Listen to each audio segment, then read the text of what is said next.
feel I must mention by listening to this podcast, you agree not to use this podcast as medical advice to treat any medical condition in either yourself or others. It is not a substitute for professional medical advice or consultations with your healthcare professionals. We're here to share stories and give hope. Please consult your own physician for any medication questions or medical issues that you may be having. Our bodies are uniquely ours, and something that may work for one person may not necessarily work for you.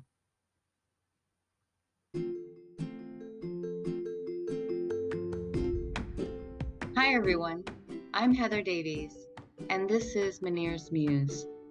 This week I'm talking with Veena about her vestibular journey with vestibular migraine, persistent postural perceptual dizziness, and bilateral vestibular hypofunction that began in 2012. Like many vestibular warriors, getting accurately diagnosed was a challenge, especially when her symptoms went away for months, only to return stronger after her pregnancy, along with anxiety, depression, and disequilibrium. Today, Veena spreads awareness as a VeDA Ambassador and shares her unique story of finding herself with her vestibular journey. Please welcome Veena. I'm ready. Okay.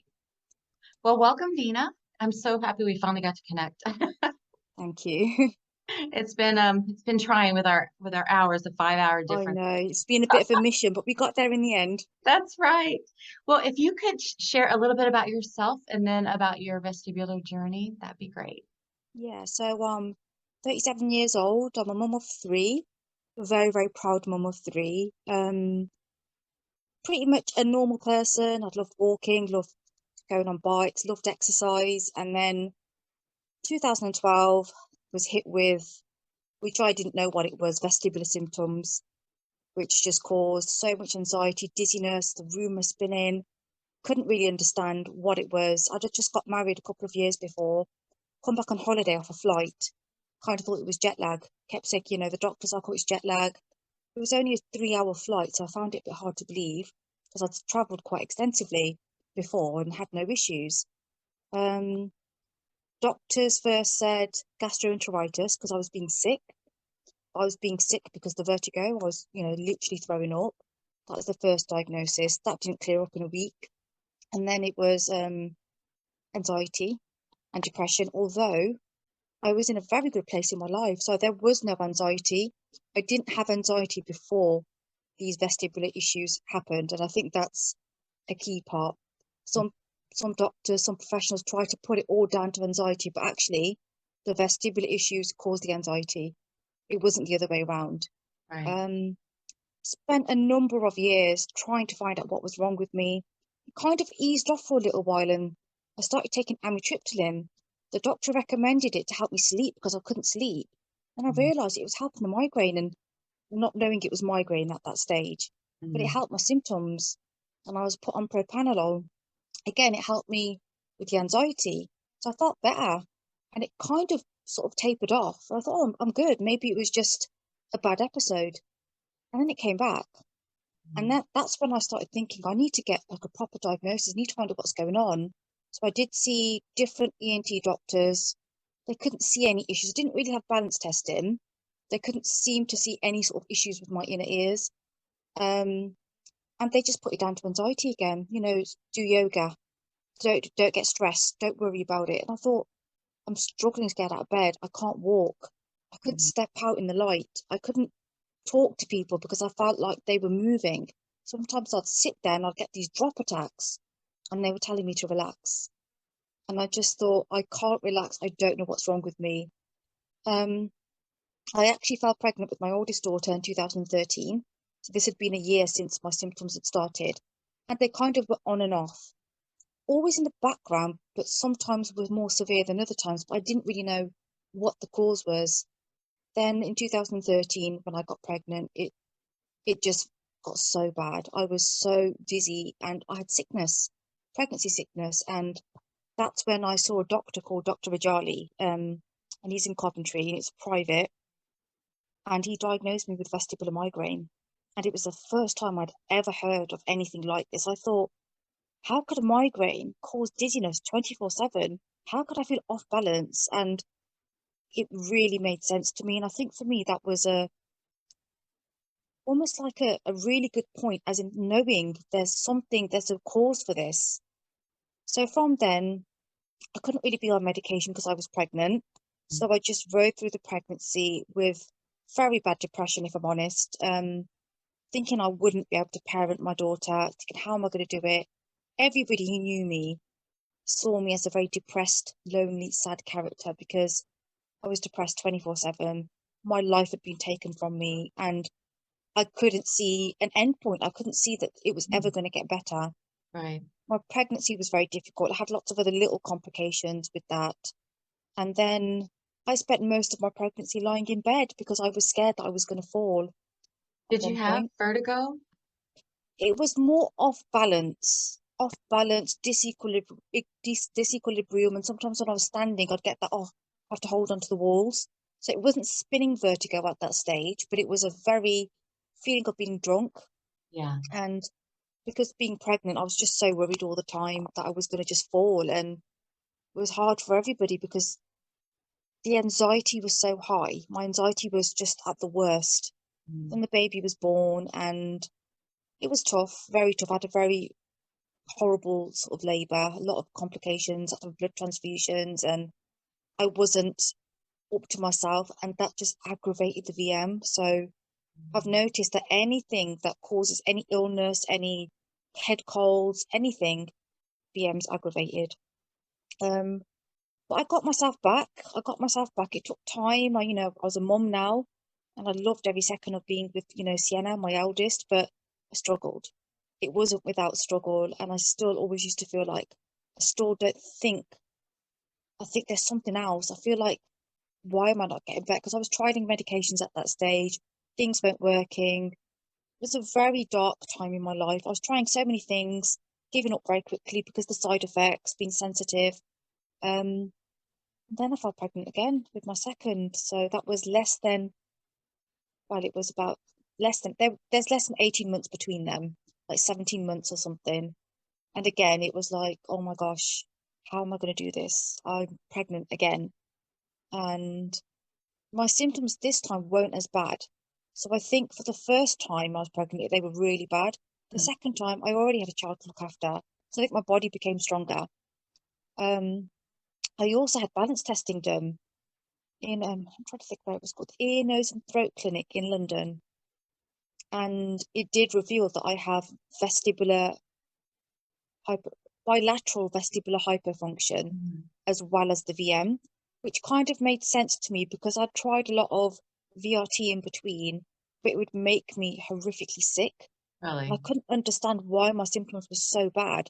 So I think it helped knowing that there was something else that was causing the imbalance, because I think having them together is like a double whammy. And then they said PPPD. So I think, again, it was another turning point that I thought, okay, I know what I've got. I've Right. had the balance testing. This is concrete now. I mean, the VM was just diagnosed by my symptoms. There's no test they do, is there? It's just your symptoms match VM. This was actual balance testing. And then I've got two kids and I'm just sort of getting on with life, trying different medications. I did try topiramate, was a very good one for me. Really, really helped. However, I lost my hair. I lost big chunks of my hair, had alopecia, and I just thought, What medication was that? topiramate Yeah, and that's a memory. tough one. Comes with so many side effects. It does, it really does, but it really helped with the VM. So my threshold was so much lower. So I was working, I was out in the sun, I was driving, I was coming home and thinking, I don't feel that bad. And I started Botox as well. And Ah, the Botox greatly helped. And the first three didn't really help, but it was after, probably at the fourth one, I started noticing the headaches and the migraines gone down. Now, the dizziness has never really gone. It's always been in the background, but I've learnt to manage it. I've learnt to manage it. And in 2021, I decided I wanted a third child. And I was in a very good place in my life. It wasn't like the other two where I was searching for answers. What's wrong with me? Now I was like, I know what's wrong with me. I've done it twice and I'm stronger now. I know I can do it this time. And I just wanted to complete my family. So we started trying. And luckily for me, it was very quick. It happened very, very quick, which I didn't expect. I did expect to have more symptoms. I did expect to feel worse, and I did. I definitely did. However, I'm just stronger. I'm so much stronger now than I ever was because I understand my condition. I know my triggers. I Right. know I'm going to have relapses. I know I'm going to have days where I don't want to get out of bed, but I push myself that bit more now. Right. And so then obviously I was pregnant, had a lot of issues in my pregnancies. I'm also diabetic, type 2 diabetic. Now, when I was on Topiramate, I gained a lot of weight, and I know it normally for people they lose weight, but for me, I gained weight, and I Hmm. was hungry all the time, and I became diabetic, and I'd gained so much weight, and I think I wasn't as active as I could be. Can't really exercise, really struggle, even to this day. I couldn't get on a treadmill or get on a bike. Those days are gone because it will trigger me for weeks. So I wasn't really exercising. And then I found out I was diabetic, and I changed my lifestyle, changed my diet, lost lots of weight, and that did help with the VM. So I noticed that when I was doing the very good diet and lost that weight, the Right. symptoms were at bay. So there was, I mean, it wasn't a massive difference, but there was definitely some difference. But it didn't get rid of the VM. And then I had when I was pregnant, I had gestational diabetes. So I reversed diabetes before getting pregnant, Mhm. completely reversed it, then got pregnant, and then I needed insulin. So I was on insulin 3 to 4 times a day, sometimes 5 times a day, Oh which is my. very difficult. I was having very bad hypos to the point where I'd faint. I was in hospital constantly. I had sickness, severe sickness. I was sick every time I drank water. I was literally sick. And the VM was behaving, surprisingly enough. And I think it was almost like you're going through too much. We're not going to trigger this too much. So the rest of the things were quite bad, but the Mhm. VM was better than what it had been in my previous pregnancies. And I think the first was the worst, the second was tolerable, and then the third was a lot better. And I guess because I already had two other children, I was focusing on them. I'm doing everything with them. So there wasn't that much time for me to sit still and focus on, oh God, I'm feeling ill. Right. Um, it was a hard time, but I felt good. Like mentally, I felt good. I thought, this is what I wanted. I wanted to be pregnant. I knew it wouldn't be easy. I knew, I've got with the diabetes, which would come back with just, with the insulin and everything. I knew it all. So I just thought, this will pass. And Mhm. that's like my saying for everything, this too shall pass. Then in October, beginning of October, my daughters both got COVID, and I caught COVID off them. Um, I was unvaccinated as well. And you were pregnant still. Yeah, so I was unvaccinated because I was advised not to really have the vaccination being pregnant, Mhm. and I kind of went with that really. I did get very critically ill very, very quickly. So within a couple of weeks, I was really struggling to breathe, really severe cough, a temperature that just hadn't gone down in 2 weeks. And my daughters were fine. They kind of got mild COVID, got over it quite quickly. But for me, it just wasn't getting better. I decided to call the ambulance, and then I went in, and they basically said that I was very, very struggling with my breathing. I was very critically ill for a good couple of weeks. Then I got moved into critical care, and not really knowing what was going on because they weren't really telling me. I was just sort of had masks on, breathing masks, had a drip on, just sitting around thinking, what's going on? And then on the 21st of October, they decided that they needed to ventilate me because I was really not breathing much for myself, even with the mask on. And they tried CPAP, they tried lots of different masks before deciding it wasn't helping my breathing. I can't remember the exact numbers, but it was to the point where I could die and get brain damage. So Wow. they're like, we need to ventilate you, which was the scariest thing I've ever had to go through in my life. Yeah. Thinking they said to me, and I will never forget the doctor's words, that if we don't ventilate you now, you are going to die and your baby's going to die. You'll have no chance. So I thought, I'm doing it for the baby, sort of thing. So I was on a ventilator for a further 6.5 weeks with For COVID. that long? Yes, 6.5 weeks. I was in a coma. I had blood clots on my lungs, and I also had a pneumothorax and COVID pneumonitis, which basically means your lungs are completely filled with COVID. My lungs were inflamed, they exploded on both sides. I had to have drains inserted. There was many complications within those 6 weeks, 6.5 weeks. My daughter was born on the 22nd of October, so a day after I'd been on the ventilator because they needed to prone me. So they C-sectioned you? Yeah, Oh wow. Were you still under? I was under, yeah. Oh my goodness. They Okay. had to give me a chance to survive because if my lungs weren't working, she wasn't also getting the oxygen that she needed. And because I had the baby in there, my body was fighting to protect the baby, and I Mhm. was losing that battle within myself. So she was born the 22nd. She was born at 25 weeks. She went straight into the NICU, which is the baby ICU, and she was in a ventilator herself for a good couple of weeks. Um, I don't have much memory of coming out of the coma. They decided to take me out of the coma because my breathing improved, and luckily I was very good. I didn't need oxygen. So some people, once they've been in a coma, they need a lot of oxygen afterwards. I didn't. I think it was just enough time for my lungs to have a break from breathing, Mhm. for my lungs to have the drains in, for them to go back to normal, for the inflammation to all calm down. I was on tons of medication, absolutely tons of medication. Right. And there's so much about that, but I think maybe that's for another day. But Yeah, yes. yeah, but when I woke up, I just remember when I had memories, because I couldn't remember things for the first 3 or 4 weeks after waking up because all the medication, the sedation medication, you just don't have no memory. When I started to come round and start to realise what happened, realise the baby was born, obviously I was very anxious, very upset, and I hadn't seen her and I couldn't walk. So I had to learn to walk again, which was a really, really tough thing. And then I was having physiotherapy at the hospital and I told them I have a balance disorder. So Mhm. it was all that much harder to, to learn to walk and to have a balance disorder because I was dizzy. And the Yeah. medications they gave me, I was on high dose benzos, very, very high dose benzos. I was having withdrawals from the benzos, from the sedation, from all the muscle relaxants, from everything. Wow. I was just so dizzy. My head was spinning and I couldn't walk. And then when I was learning, I was falling. It was really, really hard. And I think the VM was really at its worst.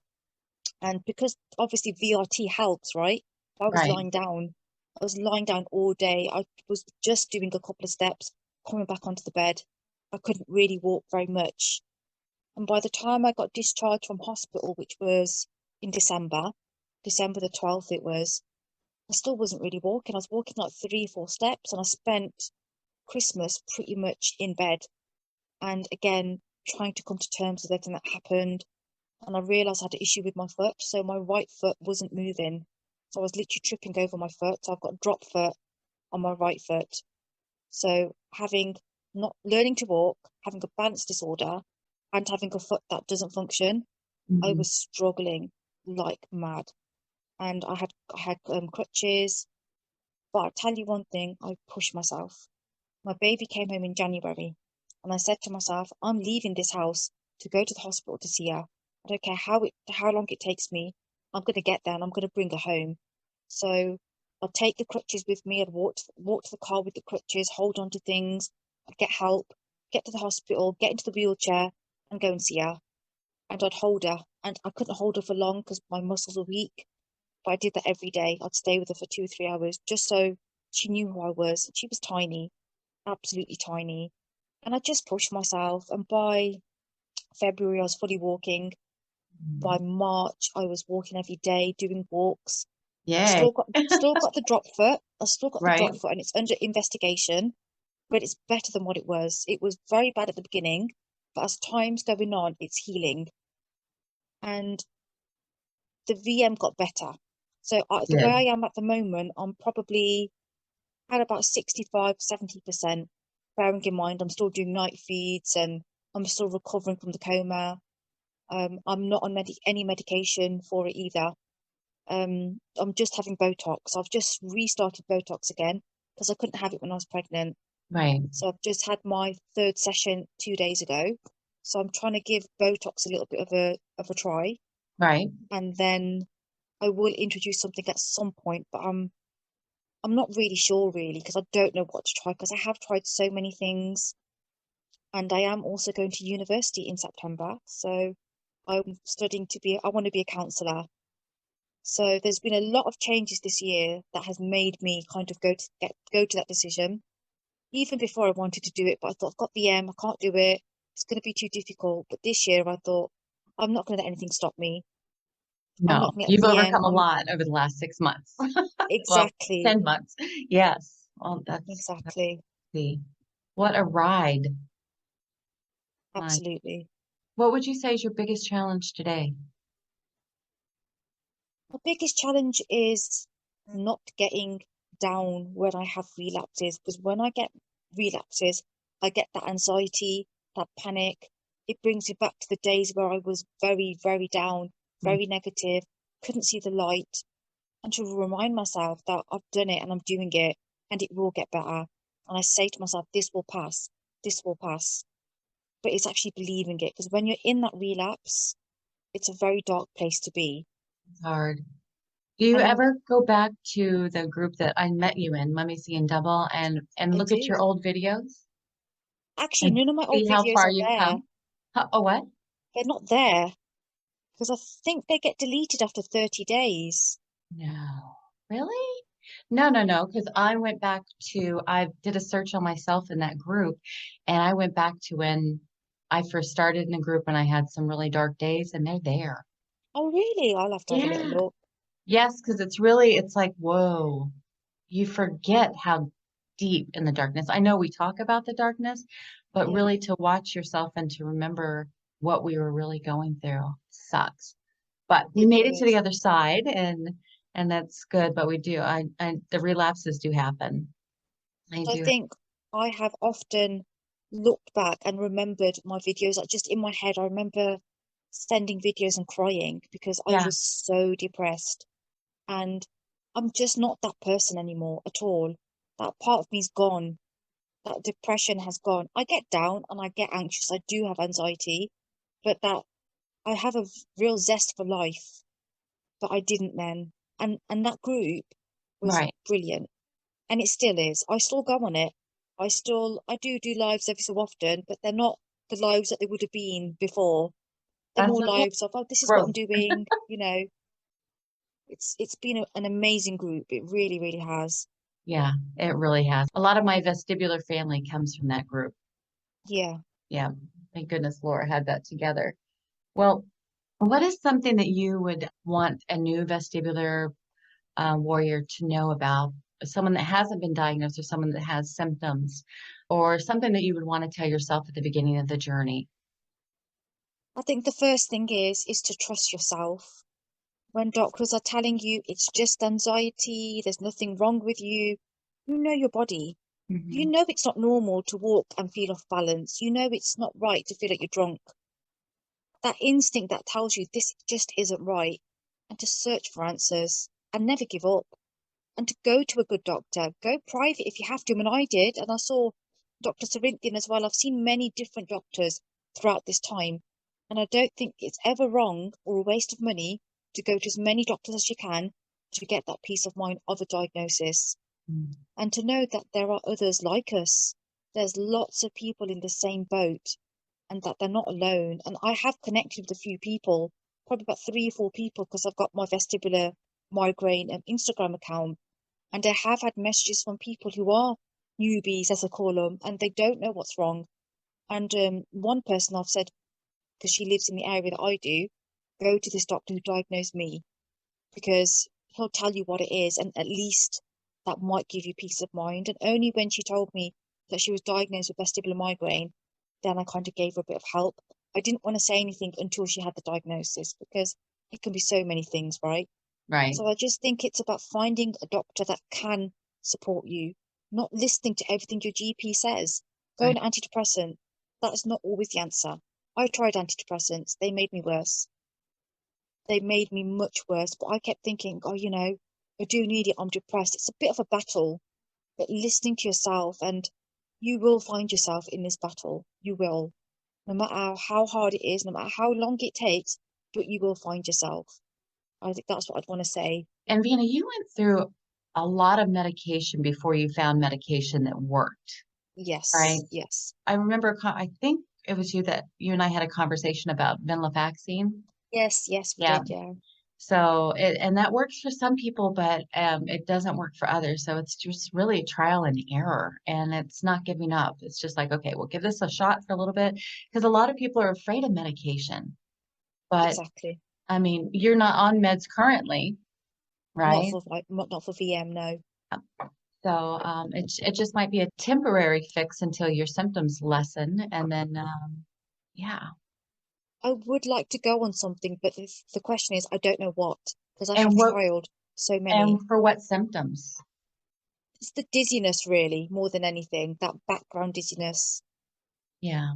The migraines are kind of becoming more in control with the Botox.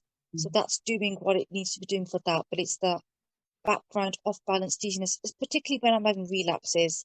My every day I can manage.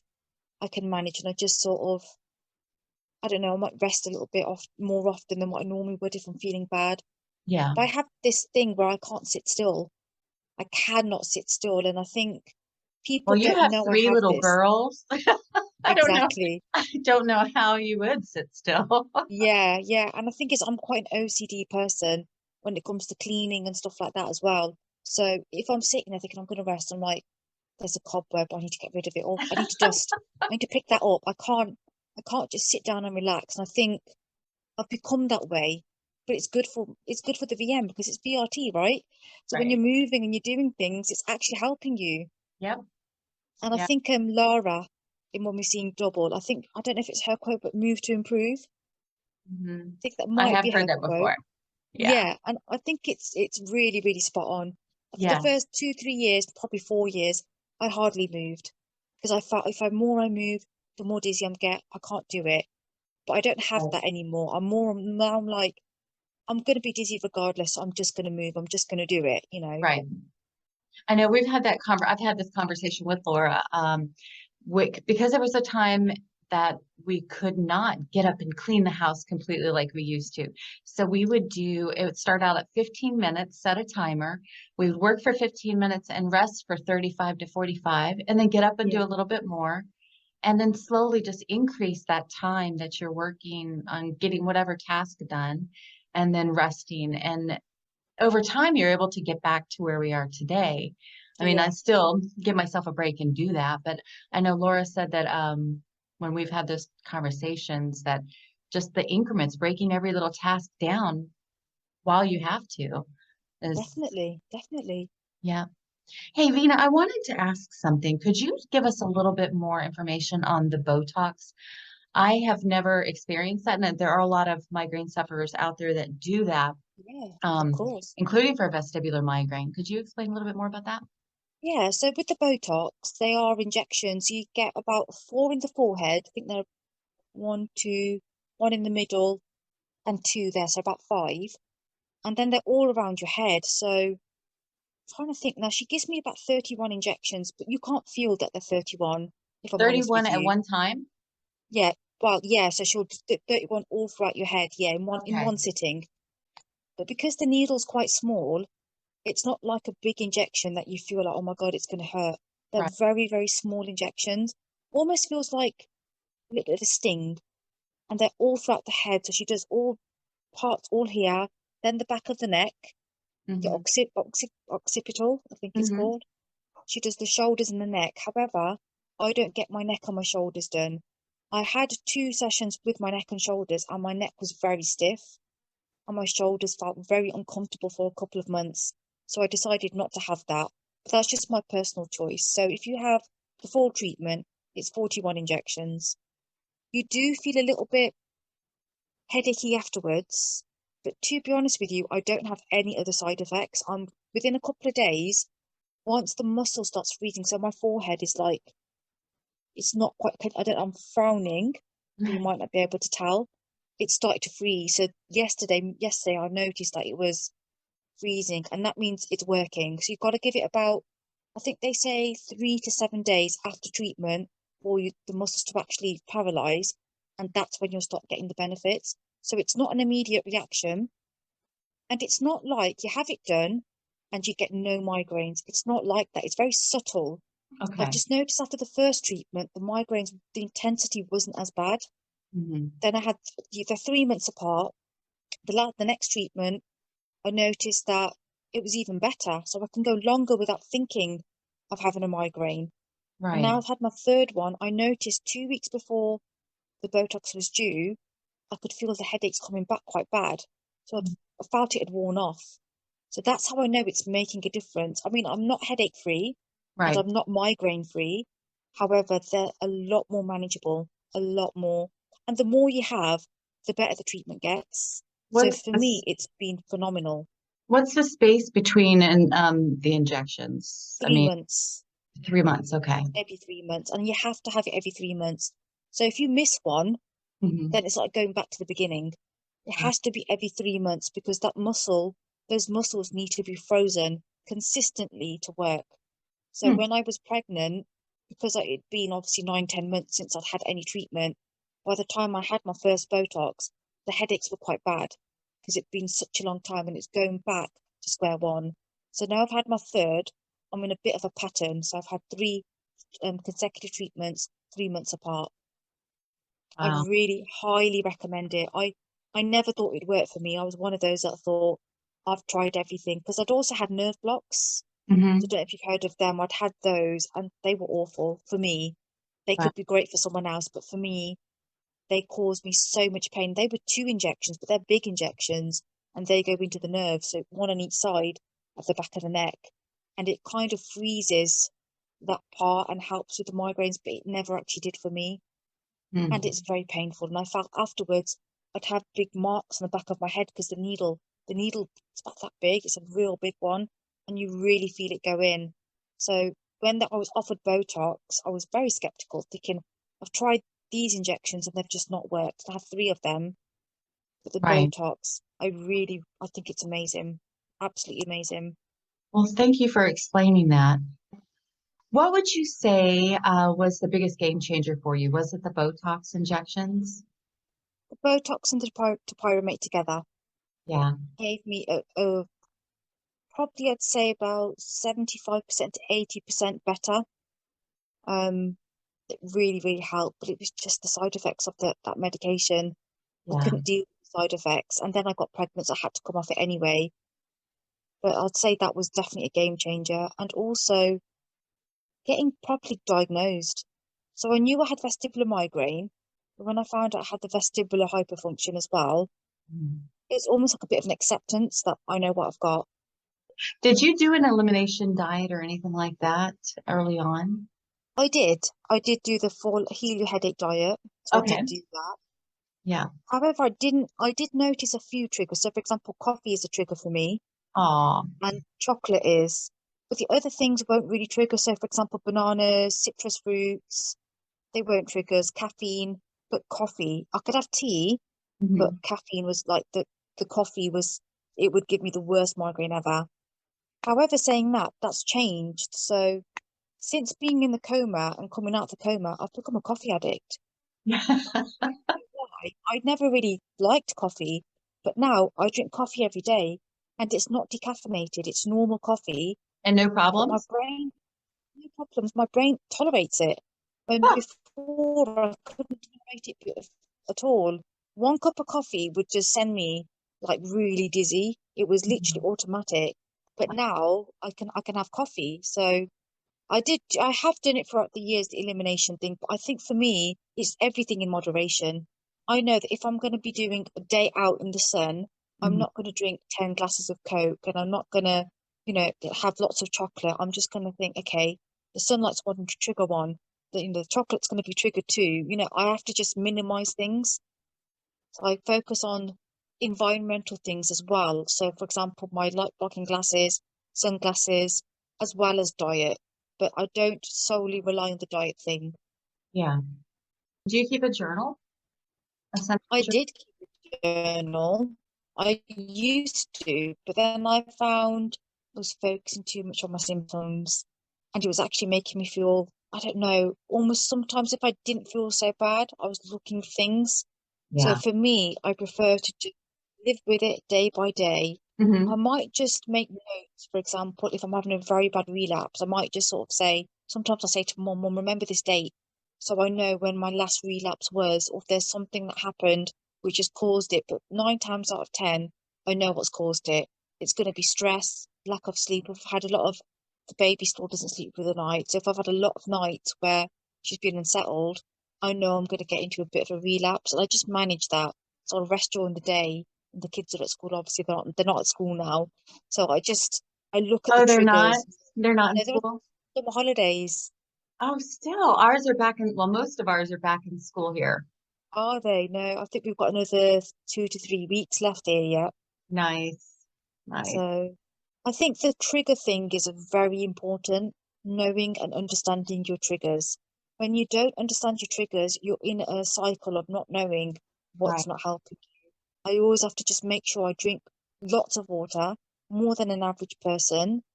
I do have to make sure if I'm in the sun, I'm wearing a sun hat, I'm wearing my sunglasses, limit exposure. So it's like, okay, I've been out for 2 hours now, I need to stay inside for a little while longer.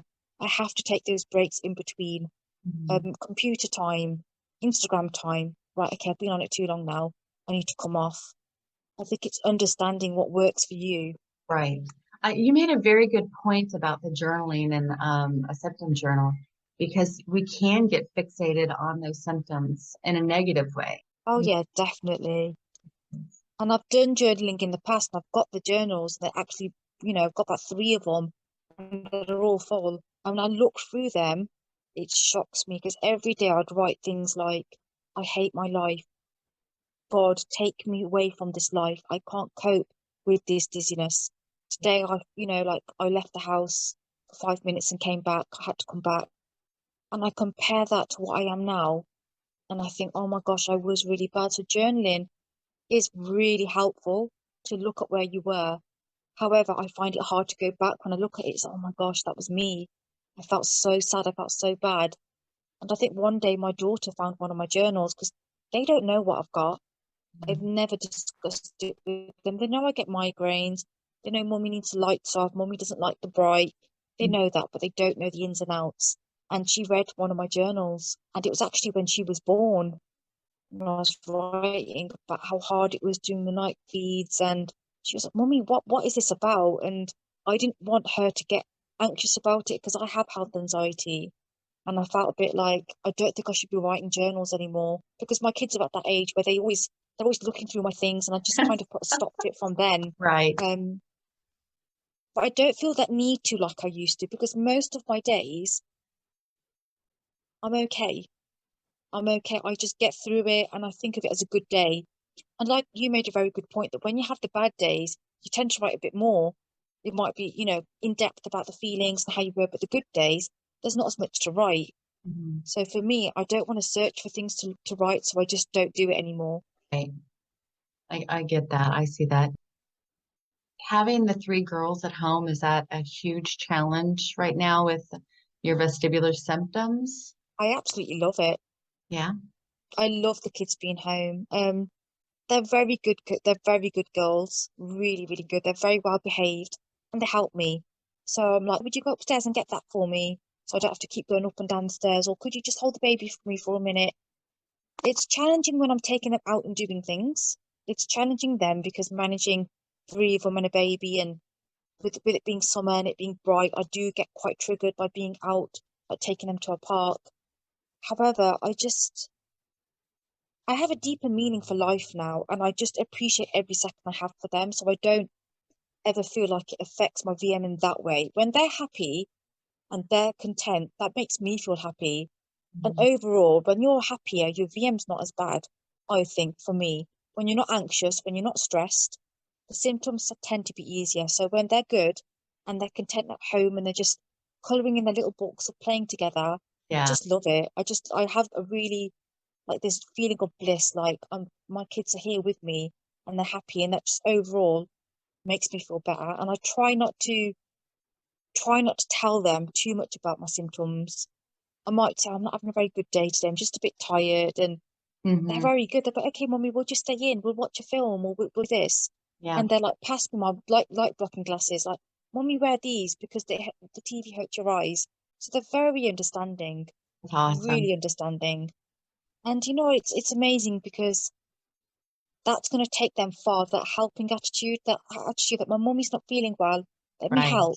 Let me, get the earplugs. Let me get the light blocking glasses. Let's close the curtain because it's hurting mummy's eyes. Yeah. It's going to strengthen them as individuals to be so much more empathetic towards other people's needs. So we're doing them a favor. We're not making them do things for us. They're doing it because they're lovely souls and they want to help their mummy. They want to help their daddy. And Well, definitely. it warms my heart to hear because I can hear in your voice how much you have changed because you and I haven't talked. And I do remember the videos and even over here in the States, those affected me. Look at me, I'm getting teary-eyed. Veena, thinking about how far you've come. So, Oh, thank you, Heather. I appreciate that. okay, let me catch Oh, myself. What has living with a vestibular disorder taught you? oh my gosh. It is the most debilitating thing you can go through. Mm, So invisible. People look at you and think, oh, you look really well. I get that a lot. yeah. But if only they knew the amount of trauma and damage and fireworks are going on in my head because of vestibular migraine. They're Mm, so misunderstood. Doctors don't understand them. You have to be your own advocate. You have to fight for yourself. Do anything you can that helps you, whether it's taking more vitamins, whether it's doing that VRT by walking, whatever it is, you've got to help yourself because no one else is going to help you. They don't understand, and it's not people's fault. They just don't understand it until they have it or someone that they know has it. I just think it's taught me to appreciate every moment in life. The days that I feel better, I want to walk. I want to take the kids out. I want to do things. I want to go on holiday. It's taught me to pace myself. right, It's okay to say no. It's okay not to do every single play date, every single lunch date. It's okay to say today, I ain't feeling too great. We'll reschedule. It's okay to have that time out when you just sit down and watch TV and have a day doing that. But then it's also to clean out your wardrobe and clean everything and do everything you can when you're feeling good. So it's the balance. There is a fine balance, but I think the main thing is you just have to live with it. You have to live your life. Everybody goes through that stage where it's taking over your life, but you have to regain that balance. But it's finding that balance, which is the tough thing.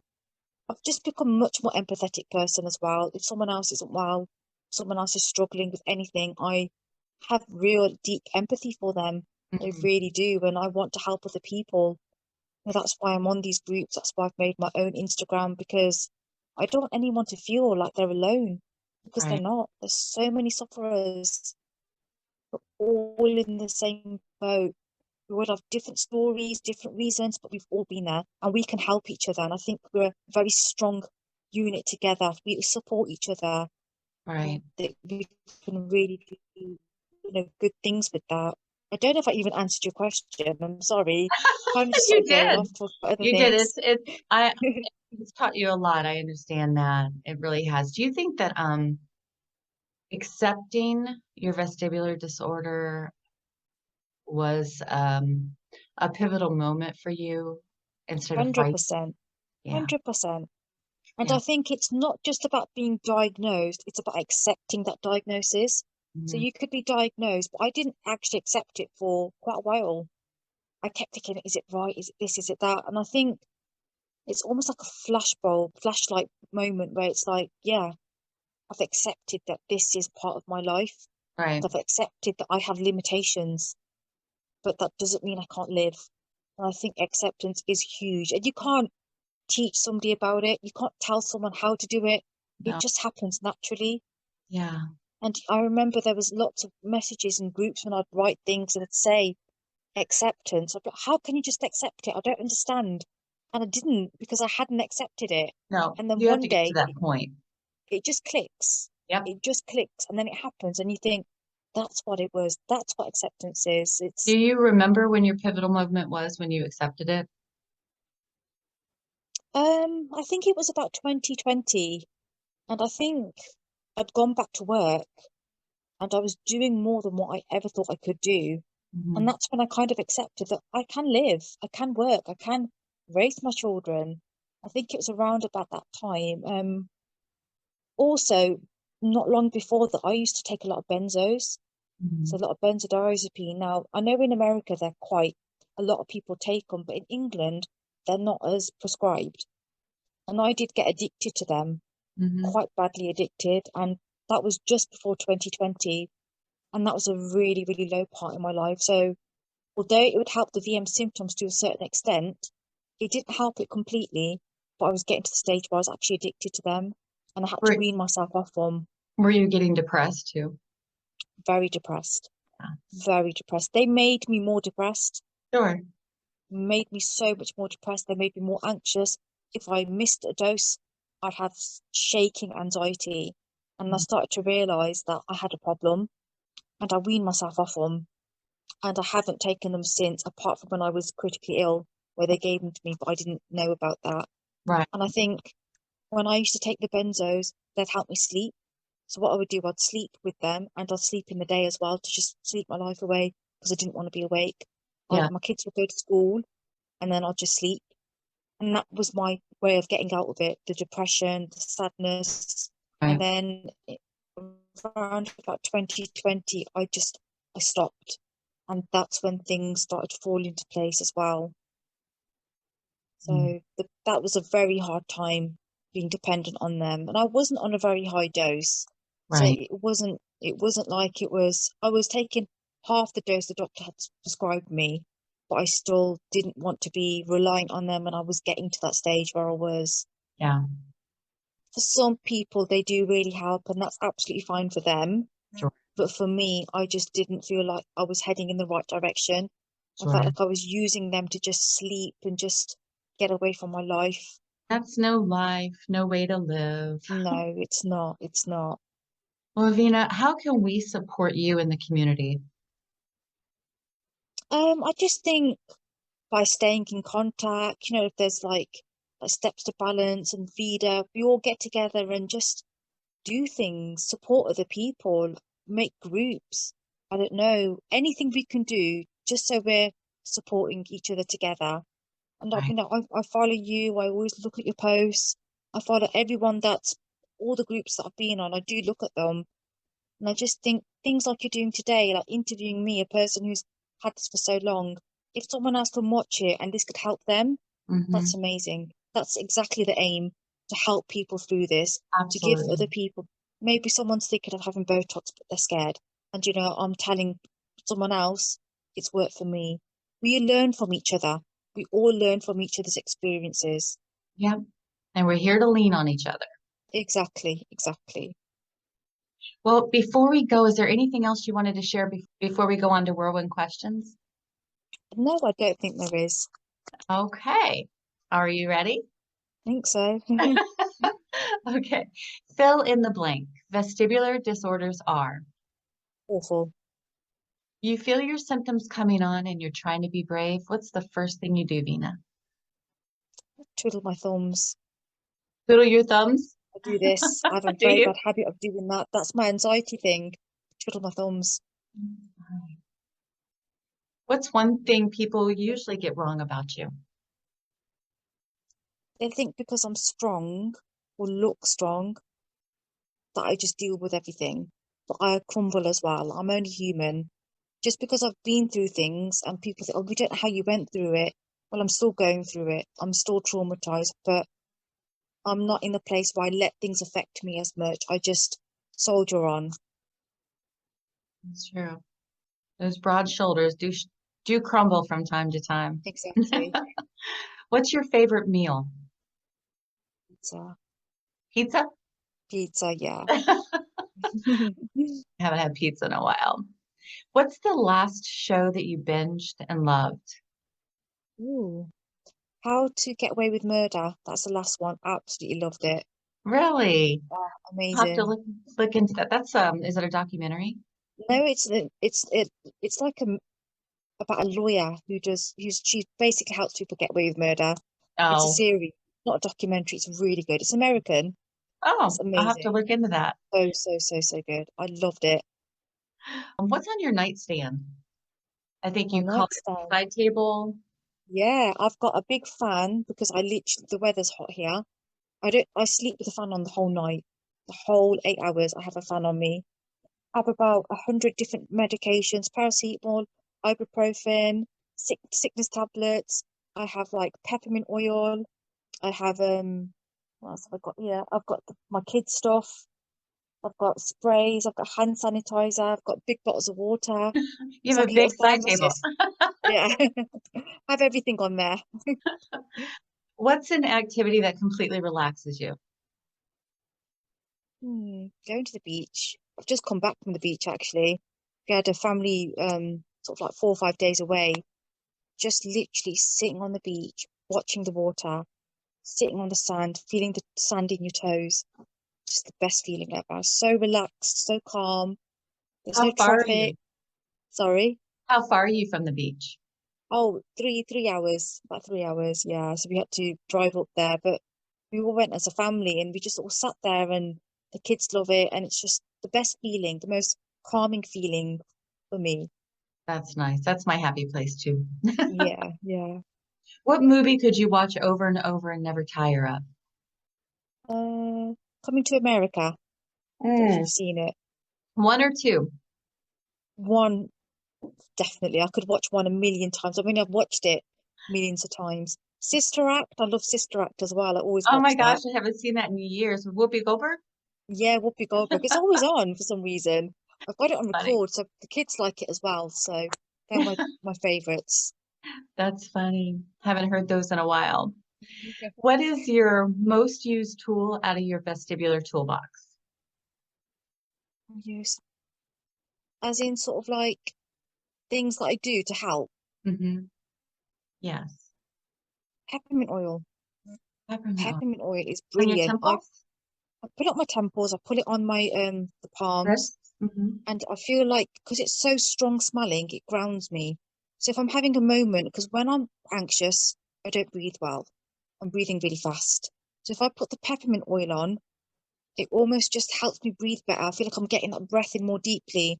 And also Albus oil as well. So I put some on my pillow or Vicks. And what was Vicks the last really, thing? You said Vicks. Vicks. Vicks Vapor Rub, kind of? Yeah, yeah. Oh, Again, really? it's the fact that it's got the strong smell. Mhm. It kind of makes me smell that smell and think of the smell and not focus on my symptoms. So I use that at night. If I get a night where I feel particularly dizzy, I'll put that on it to help me relax, help me sleep. Huh. And I take that with me everywhere I go. If I go on holiday, if I stay away for a weekend, I take them with me. But peppermint oil, I love peppermint oil. It just makes me feel it's a safety net, Right. like a safety net for me. Sure. And anti-sickness tablets. I Mhm. always keep them with me. Is that like meclizine or bonine or something? Um, it's called Symptom, but I don't know what it would be for you. Probably, They're like I'm not sure what. seasickness tablets, though. Yeah, like seasickness tablets. Yeah, Cool. Have you ever tried the acupressure I bracelets? did. I had them And in my pregnancy, but they just didn't really work. oh no, no. No, I wore Yeah. them the whole way through, literally the whole way through, but I was still sick Yeah. continuously, so I Uh, don't think they work for me. But for some, they no. do. They I've did work tried for them. me, but I'd have to have them on prior to my nausea and Oh, have okay. to make sure I had them on the right points. But yeah. I don't think I had them on the right point, if I'm honest. I used to wear them all the time. Maybe they just weren't on the right point. Yeah, maybe. Yeah. Well, that stinks. Well, Vina, what are you extremely grateful for right now? I'm grateful to be walking again. I'm grateful to be here with my children. I'm grateful to be a mom, to be with my baby and watch her grow, and she's doing absolutely fantastic. I Aw. love every single second with her. I love every second with my kids. They're just so precious. And I'm just grateful that I have friends and family and people who believe in me and people who've helped me along the way. And just grateful for every second of life because this time 10 months ago, it was a different story. Right. So I'm grateful to God, really grateful to God, grateful to be given a second chance to be here. Yeah. Well, I'm so happy we finally connected. Oh, me too. I've absolutely enjoyed love talking to you. Is there a way that people can find you? Yeah, so I've got a vestibular page. It's called Veena's Vestibular, and it's on Instagram. I've only just had it a couple of months, actually. Okay. Well, I will include that in the show notes. So, Oh, well, thank you so thank you so much. much, and keep your head up and take care of those beautiful little ladies. Oh, thank you so much, Heather. It's been amazing talking to you. You too.